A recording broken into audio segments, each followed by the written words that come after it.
olsun. Gitsin de gelmesin bir daha ayrılık hiç. Bugün de böyle bir deli şeytan değil. Buradan düz hoppan olur baseyin içine. Görə xəstələnərəm. Yox, qətiyyən. Həqiqi görə xəstələnərəm. Sən Allah, bilim də kösün içine.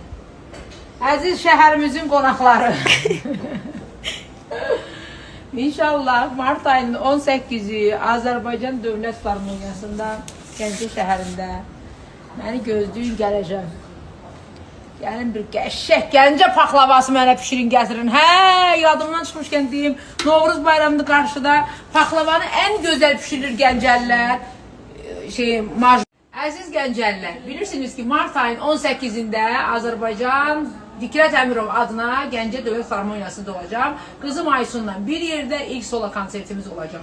Mənim əzizlərim, Gəncə paxlavasını heç kəs bişirə bilməz. Heç kim, Gəncəlilər kimi heç kəs bişirə bilməz. Çünki onlar marjmeydə bişirirlər və kömürdə bişirirlər. Və şəkərburanı onlar qədər heç kəs bişirə bilməz. Çünki mən özüm orada böyümüşəm, oralıyım. Bilmirəm, konsertə mənə paxlava gətirirsiniz, yiyəcəm orada. Böyle gözümüzün qabında səhnədə oturacağım, bir çaşqanı da qoyacağım qabağıma. Belə paxlavanı qəşəng yiyib sonra səhnəyə çıxacağım. Amma səhnədə yiyəcəm mən. Paxlava ilə şəkərburanı gözləyirəm ha. İnşallah Mart ayının 18-i görüşərik.